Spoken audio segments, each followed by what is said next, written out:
तो फिल्म की शुरुआत होती है आधी रात से, जब सब सो रहे थे पर सिसिलिया जाग रही थी।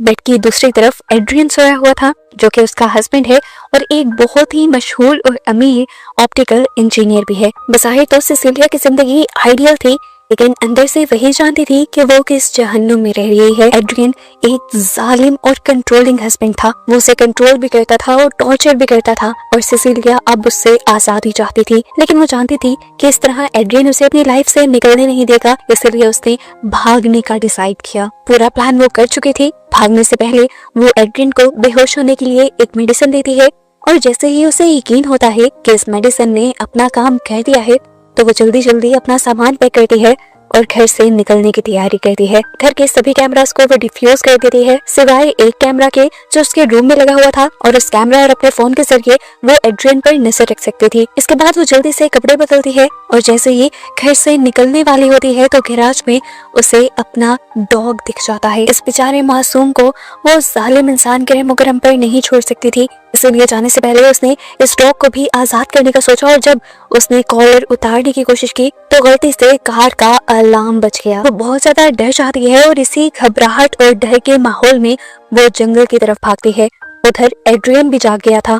जल्दी वो पकड़ी जाती, मगर जंगल में उसकी दोस्त एमिली उसकी मदद के लिए खड़ी थी। जैसे ही वो कार में बैठती है तो उसके पास मौजूद बेहोश करने वाली मेडिसिन जंगल में ही गिर जाती है। इतने एड्रियन भी यहाँ पहुंच जाता है और उसे रोकने के लिए भागता है, लेकिन एमिली तेजी से गाड़ी चला देती है और ये लोग एड्रियन से दूर निकल जाते हैं, और इस तरह सिसिलिया आखिरकार आजाद हो जाती है। लेकिन वो ये बात नहीं जानती कि उसकी आजादी उसकी सबसे बड़ी मुश्किल बनने वाली है। 2 हफ्तों बाद सिसिलिया एमिली के एक्स हस्बैंड जेम्स और उसकी बेटी सिड्नी के पास रहती हुई दिखाई जाती है, मगर 2 हफ्ते गुजर जाने के बावजूद भी उसके दिल से ये खौफ नहीं निकला था कि एड्रियन उसे आकर ढूंढ लेगा, उसे पकड़ लेगा। इसी वजह से वो घर से बाहर निकलने से भी डरती थी, और इस सारे टाइम में उसे एक बहुत ही अजीब एहसास भी होता रहता था कि जैसे कोई हर वक्त उसके ऊपर नजर रखे हुए है। इन चीजों से वो पहले से भी ज्यादा डर गई थी और भी ज्यादा डिस्टर्ब रहने लगी थी। फिर एक दिन एमिली उसके घर आती है और उसे वो खबर सुनाती है जिस पर यकीन करना मुश्किल था। एमिली खबर देती है कि एड्रियन ने सुसाइड कर ली थी। ये सुनकर सिसिलिया कुछ कह नहीं पाती। वो इतनी हैरान थी कि उसे इस बात का रिस्पॉन्स देना भी याद नहीं रहा।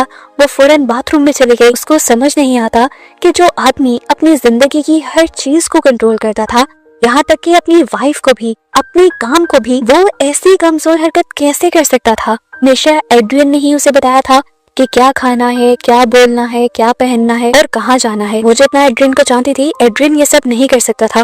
वो यही सारी बातें एमिली से भी कहती है, पर एमिली उसे बताती है कि सुसाइड की खबर सच्ची है और अब तुम हमेशा के लिए महफूज हो और इस घर से बाहर भी निकल सकती हो। काफी टाइम अपने आप को समझाने के बाद सिसिलिया के अंदर आखिर इतनी हिम्मत आ जाती है कि वो घर से बाहर निकलती है और मेल बॉक्स चेक करती है। मेल बॉक्स में उसे एक लेटर रिसीव हुआ था एड्रियन के लॉयर और उसके भाई टॉम की तरफ से, जिसे पढ़ने पर उसे पता चला कि एड्रियन उसके लिए $5 मिलियन छोड़कर गया था। बहुत ज्यादा खुश थी। सबसे पहले वो इन पैसों से जेम्स और सिडनी के लिए कुछ गिफ्ट्स लेकर आती है, जिनके घर पर वो रह रही थी। सिडनी के साथ तो वो बहुत ज्यादा अटैच हो गई थी और सिडनी उसे बिल्कुल अपनी बेटी की तरह लगती थी। वो जानती थी कि सिडनी को फैशन स्कूल जाना है और उसकी फीस के पैसे भी वो खुद देती है। ये सब करने के बाद उसे लगता था कि वो बहुत ज्यादा खुश हो जाएगी, मगर वो और भी ज्यादा डरने लगी, क्योंकि ये एहसास अब बढ़ता ही जा रहा था कि जैसे उसके करीब कोई है जो उसके ऊपर हर वक्त नजर रखे हुए है। अगले ही दिन ये बात उसे कंफर्म भी हो जाती है जब एक छुरी खुद ब खुद किचन में नीचे गिर जाती है और किचन में ही खाना बनाते हुए स्टोव पर आग भी लग जाती है। उसी रात सिसिलिया जब सोने के लिए अपने रूम में जाती है तो दोबारा उसे महसूस होता है कि कोई उसे देख रहा है। पूरे रूम में कोई नहीं था। दरवाजा खोल के और उसने बाहर देखा तो वहाँ पर भी कोई नहीं था। उसने फिर दोबारा से ही अपना वहम समझा और सो गई। आधी रात में दोबारा उसकी आंख खुली। उसे अपने करीब किसी के सांस लेने की आवाज आती है। सिसिलिया इतना ज्यादा डर जाती है कि अपने आप को मूव भी नहीं कर पाती। कुछ ही देर बाद कोई उसके ऊपर से चादर खींच लेता है और उन लोगों की पिक्चर्स लेता है। वो डरकर अब उठकर बैठ गई। वो अब समझ चुकी थी कि कोई तो है जो उसके आसपास है, जो उस पर नजर रख रहा है, और अब तो वो उसे अपने सामने वाली चेयर पर बैठा महसूस भी कर पा रही थी। लेकिन उसे समझ नहीं आता कि वो उसे देख क्यों नहीं पा रही। सिसिलिया डर कर जेम्स को फोन करती है, मगर जब वो आता है तो उसे कोई भी नहीं मिलता। जेम्स सोचता है कि सिसिलिया अभी भी एड्रियन की वजह से सदमे में है और उसे आराम करने को कहता है। सिसिलिया खामोश हो जाती है। अगले दिन जब वो जॉब इंटरव्यू के लिए जाती है और अपना पोर्टफोलियो दिखाने वाली होती है तो उसके साथ एक अजीब चीज होती है, उसकी फाइल अंदर से खाली निकलती है। ये देखकर सिसिलिया की तबीयत खराब हो जाती है और वो बेहोश हो जाती है। उसे हॉस्पिटल एडमिट कर दिया जाता है। कुछ घंटों में उसे होश भी आ जाता है और उसे घर भी भेज दिया जाता है। और अगले तीसरे दिन डॉक्टर उसे फोन कर एक शॉकिंग चीज ये बताते हैं कि उसका ब्लड टेस्ट किया गया था और उसके ब्लड में एक मेडिसिन की मिकदार बहुत ज्यादा मिली है। ये वही मेडिसिन थी जो उसने इस्तेमाल की थी एड्रियन को बेहोश करने के लिए। एक और बहुत ही ज्यादा अजीब चीज उसके साथ ये होती है कि जो बोतल वो जंगल में गिरा आई थी उसी मेडिसिन की, वो बोतल अब उसे अपने ही साइड टेबल पर मिली थी। इस पॉइंट पर आकर उसे 100% श्योर हो गया कि जो भी उसके ऊपर नजर रख रहा था, जो उसके साथ ये सारे काम कर रहा था, वो कोई और नहीं बल्कि एड्रियन ही है। इस चीज का यकीन होने के बाद वो एड्रियन के भाई टॉम और जेम्स जिसके घर पर वो रह रही थी उन दोनों के साथ मीटिंग करती है और उन्हें सीधा सीधा बताती है कि एड्रियन जिंदा है। वो क्योंकि एक ऑप्टिकल इंजीनियर है, जरूर उसने कोई ऐसी चीज तैयार की है जिससे वो अपने आप को गायब कर सकता है। उसने अपने आप को इनविजिबल बना लिया है सिर्फ उसे तंग करने के लिए। टॉम सिसिलिया से कहता है, सिसिलिया मैं समझता हूँ तुम्हारी फीलिंग, मेरे भाई ने मुझे भी बहुत टॉर्चर किया था और मैं ये भी जानता हूँ कि उसने तुम्हें भी बहुत मैनिपुलेट किया, बहुत टॉर्चर किया, लेकिन मेरी बात सुनो, कोई भी आदमी मरकर जिंदा नहीं हो सकता। एड्रियन मर चुका है और मेरे पास उसके मरने का सबूत है। यकीन दिलाने के लिए वो सिसिलिया को उसकी सुसाइड की पिक्चर्स भी दिखाता है। इन्हें देखकर सिसिलिया और भी ज्यादा कंफ्यूज हो जाती है। तो टॉम कहता है, मुझे तुम्हारे लिए दुख है, मेरा भाई तुम्हें इतना ज्यादा टॉर्चर कर चुका है कि तुम उसके मरने के बाद भी उसी के दिए हुए सदमे में हो। परेशान होकर सिसिलिया अपनी सबसे अच्छी दोस्त एमिली से बात करने के लिए जाती है। उसे यकीन था कि एमिली उसे सहारा देगी, लेकिन यहाँ पर तो उल्टा ही था।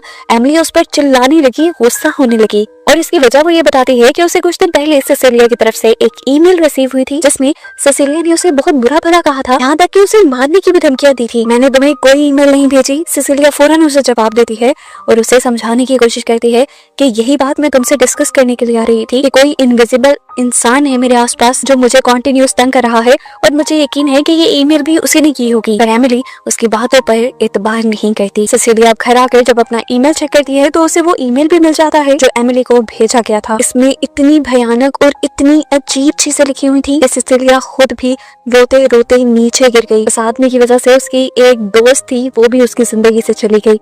सिडनी जिसके घर पर, जिसके रूम में वो रह रही थी, वो उसे यहाँ पर चुप करवाने के लिए आती है, मगर तभी वो इनविजिबल इंसान सिडनी को जोर से मारता है। सिडनी को नहीं पता चलता कि उसे किसने मारा है। वो समझती है कि जरूर सिसिलिया ने ही उसे मारा है। इतनी ही देर में जेम्स भी यहाँ पर आ जाता है। वो भी देखता है कि उसकी बेटी मुंह पर हाथ रखे हुए खड़ी थी। वो भी यही समझा कि सिसिलिया ने उसकी बेटी को मारा है और वो भी अब सिसिलिया को ही बुरा भला कहकर अपनी बेटी को लेकर यहाँ से चला जाता है। और बेचारी सिसिलिया उनके पीछे भागकर ये यकीन दिलाने की कोशिश करती रहती है, अरे नहीं, मैंने नहीं मारा, मैं क्यों मारती सिडनी को, ये जरूर उसी इनविजिबल इंसान ने किया है। पर इन लोगों ने उसकी बात नहीं सुनी और सिसिलिया एक और मर्तबा टूट गई।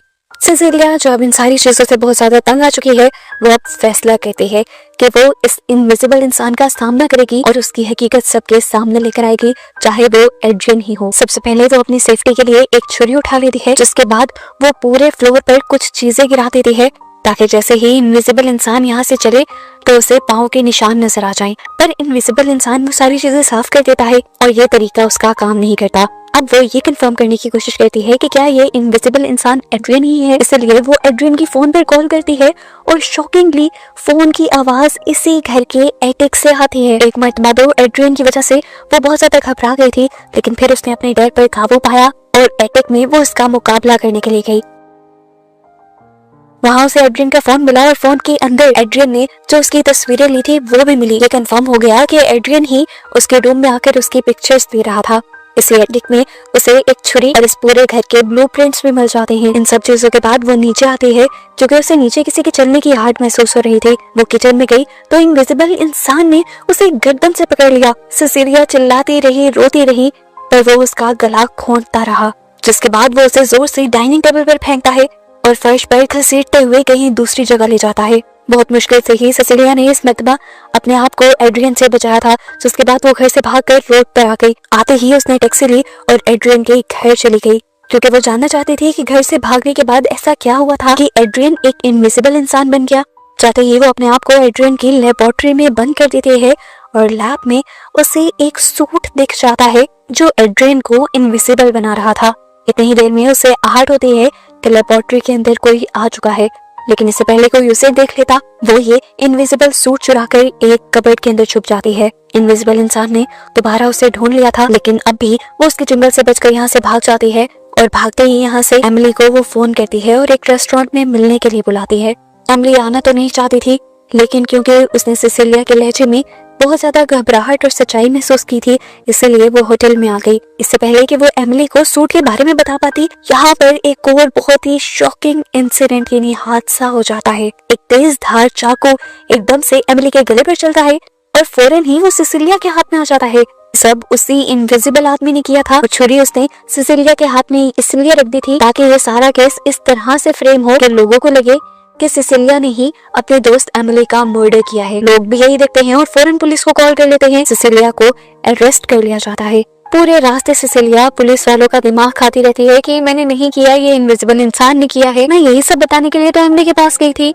पर पुलिस को लगता है कि सिसिलिया एक साइको है, इसीलिए वो उसे एक साइकेट्रिक हॉस्पिटल में एडमिट करवा देते हैं। यहाँ पर भी वो जोर जोर से चिल्लाती रहती है कि मैं किलर नहीं हूँ, किलर एड्रियन है, और उससे तंग आकर नर्सेस उसे बेहोशी का इंजेक्शन लगा देती हैं। इससे पहले कि वो इस इंजेक्शन के असर में बेहोश हो जाती, वो इनविजिबल मैन आहिस्ता से उसके करीब आकर कान में कहता है सरप्राइज। अब जेम्स, जिसने पहले ही दिन से सिसिलिया को अपने घर में पनाह दी हुई थी, वो भी एक पुलिस ऑफिसर था।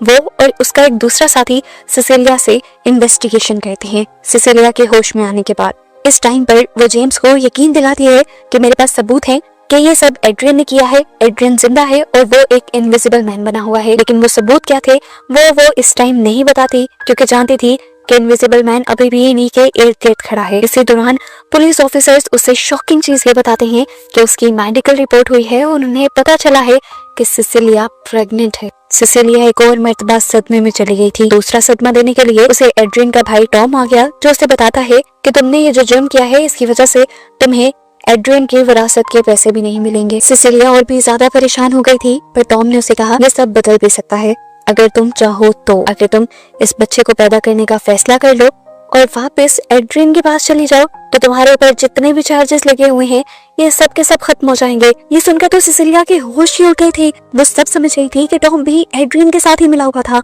डील करवाने के लिए टॉम यहाँ पर कुछ पेपर्स भी लेकर आया हुआ था। सिसिलिया डील करने से तो इनकार कर लेती है, लेकिन ब्रीफ केस में से एक पेन चुरा लेती है। उसे इस टाइम बच्चा पैदा नहीं करना था। रात में जैसे ही वो अपने आप को किसी अजीब मेडिसिन का इंजेक्शन लगाने वाली थी तो वो इनविजिबल मैन उसे यहाँ पर रोकने आ जाता है और सिसिलिया मौके का फायदा उठाकर उसी पर हमला करती है और उसके सूट को नुकसान पहुंचा देती है। ये सब वो इनविजिबल मैन को अपने सामने लाने के लिए ही तो कर रही थी। अंदर से शोर की आवाजें सुनते हुए पुलिस ऑफिसर्स अंदर आते हैं, मगर इनविजिबल हुआ एड्रियन उस पर भी हमला कर देता है। सिसिलिया को भागता हुआ और पिछले ऑफिसर को गिरता हुआ देखकर यहाँ पर दो ऑफिसर्स और आते हैं, जिनके ऊपर भी एड्रियन हमला कर देता है। इनविजिबल मैन के सहारे किए इस काम को देखते हुए और ऑफिसर्स भी यहाँ आते हैं, मगर कोई भी उसे रोक नहीं पाता। सिसिलिया जल्दी से एक ऑफिसर की गन खींच लेती है और एड्रियन को मारने के लिए उसके पीछे भागती है। सिसिलिया जानती थी कि कोई भी उसे देख नहीं पा रहा, सिर्फ वही उसे हल्का हल्का देख पा रही है क्योंकि थोड़ा सा उसका सूट डैमेज हो गया है। सिसिलिया कॉरिडोर तक उसके पीछे भागती है, उसके ऊपर गोलियां चलाती हैं, पर फिर भी वो बच जाता है। सिसिलिया ने अब गैराज तक उसका पीछा किया था। वो उसे किसी भी तरह देखकर उसे मारना चाहती थी, लेकिन एकदम से खुद ही दोबारा वो उसके पीछे आ गया और उसे पकड़ते हुए उसने धमकी दी कि मैं जेम्स को, उसकी बेटी को, सबको मार दूंगा, बिल्कुल एमिली की तरह। ये सुनकर वो शॉक हो जाती है और एक और मर्तबा एड्रियन को गोली मारने की कोशिश करती है, पर वो एक कार लेते हुए यहाँ से भाग जाता है। तब भी वो एक कार चुरा कर उसका पीछा करने की कोशिश करती है और फौरन जेम्स को भी कॉल कर देती है और उसे अलर्ट करती है कि घर पर उसकी बेटी अकेली है और बहुत बड़े खतरे में है।